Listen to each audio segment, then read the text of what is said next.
तो कहानी है अर्जुन की। बॉम्बे रोड, जहां रातें लंबी और सड़कें एकदम खाली होती हैं, वहां एक सुनसान पेट्रोल पंप है। अपने परिवार की मदद करने की मजबूरी में अर्जुन वहां एक अजीब सी नौकरी करने पहुंच जाता है। रात की शिफ्ट, एक ऐसी नौकरी जो उसकी जिंदगी को हमेशा के लिए बदलने वाली थी। नौकरी की शुरुआत ही एक अजीब फोन कॉल से होती है। मालिक का फोन आता है। वो अर्जुन को एक डायरी के बारे में बताता है जिसमें कुछ नियम लिखे हैं, और ये नियम ऐसे हैं जिनका पालन करना ही है, बिना कोई सवाल किए। अब ये नियम कोई आम नियम तो है नहीं, है ना। ये तो सीधी सीधी चेतावनियां हैं जो उस खतरे की तरफ इशारा कर रही हैं जो उस रात के अंधेरे में छिपा हुआ है। उसका एक दोस्त है, भास्कर। वो उसे रोकता भी है। वो बताता है कि बॉम्बे रोड पर अजीब अजीब सी भूतिया घटनाएं होती रहती हैं। लेकिन क्या करें, अर्जुन को लगता है कि उसके पास कोई और चारा ही नहीं है। अब सोचिए, अर्जुन वहां अकेला है, डर और कंफ्यूजन में। उसके दिमाग में बस एक ही सवाल घूम रहा है, आज रात आखिर होने क्या वाला है। और ज्यादा इंतजार नहीं करना पड़ता। पहला कस्टमर आने वाला है, लेकिन उसके आने से पहले ही माहौल बदलना शुरू हो जाता है। बाहर की नियन लाइटें अचानक से अजीब तरह से टिमटिमाने लगती हैं, जैसे किसी के आने का संकेत दे रही हों। और ये लीजिए, अंधेरे में से एक काली कार निकलती है, और ठीक जैसा नियम में लिखा था, उसकी हेडलाइट्स बंद हैं। गाड़ी से एक आवाज आती है, एकदम सर्द, जैसे किसी इंसान की हो ही ना। अर्जुन को नियम याद हैं, तो वो बिना कुछ बोले चुपचाप टैंक भरने लगता है। फिर गाड़ी की खिड़की नीचे होती है और जो बाहर निकलता है वो एक हाथ है, पर किसी इंसान का नहीं, एक कंकाल का हाथ। और पैसे पैसे तो इतने ठंडे हैं जैसे बर्फ हों। अर्जुन को उन्हें पुराने जंग लगे कैश बॉक्स में ही डालना पड़ता है।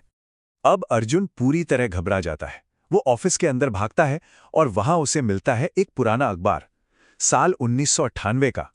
और उसमें एक खबर है, एक भयानक बस और कार एक्सीडेंट की, जो ठीक इसी जगह पर सुबह के 3 बजे हुआ था। अब वो वक्त आ रहा है, 3 बजने वाले हैं। अर्जुन फटाफट सब कुछ बंद करने लगता है, दरवाजे, खिड़कियां, पर्दे, सब कुछ। तनाव इतना है कि बर्दाश्त करना मुश्किल है।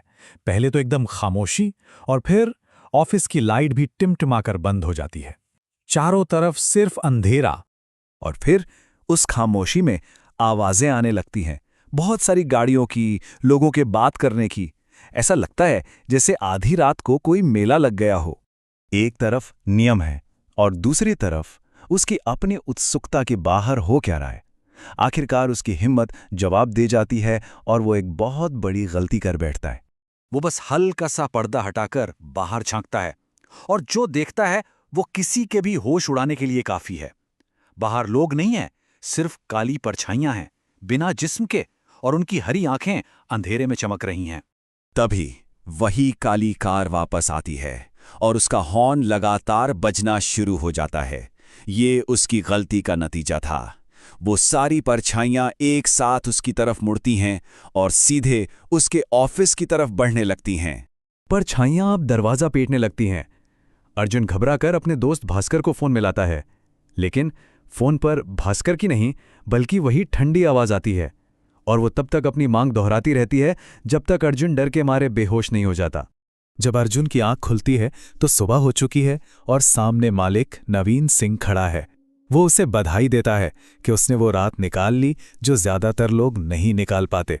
और फिर मालिक उसे वो खौफनाक सच बताता है, ये जो कस्टमर्स रात में आते हैं वो असल में 1998 के उसी एक्सीडेंट में मारे गए लोगों की आत्माएं हैं।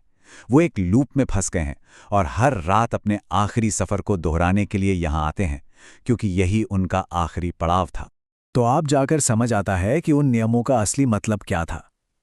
वो नियम अर्जुन को बचाने के लिए नहीं थे, बल्कि उन आत्माओं को बचाने के लिए थे, ताकि कोई उनके इस भ्रम को ना तोड़े और उन्हें यह एहसास ना दिला दे कि वो असल में मर चुके हैं। तभी अर्जुन मालिक को एक कार की चाबी दिखाता है जो उसे ऑफिस में मिली थी।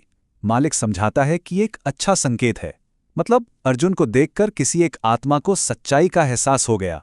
उसने अपनी मौत को स्वीकार कर लिया और उसे मुक्ति मिल गई। और ये चाबी एक शुक्रिया की तरह है। अब इतना सब कुछ होने के बाद कोई भी वापस उस नौकरी पर नहीं जाएगा, है ना? लेकिन अर्जुन वापस जाने का फैसला करता है। उसका दोस्त ये सुनकर हैरान रह जाता है। शायद अब अर्जुन का अपना कोई अधूरा इंतजार शुरू होने वाला था। जब भास्कर उससे पूछता है कि वो ऐसा क्यों कर रहा है, तो अर्जुन का जवाब बहुत अजीब और गहरा होता है। वो कहता है कि कुछ इंतजार कभी खत्म नहीं होते। और ये बात हमें एक आखिरी परेशान करने वाले सवाल के साथ छोड़ जाती है। क्या अर्जुन ने अब पेट्रोल पंप पर एक नया मकसद ढूंढ लिया है? क्या वो अब उन भटकी हुई आत्माओं को रास्ता दिखाने वाला बन गया है?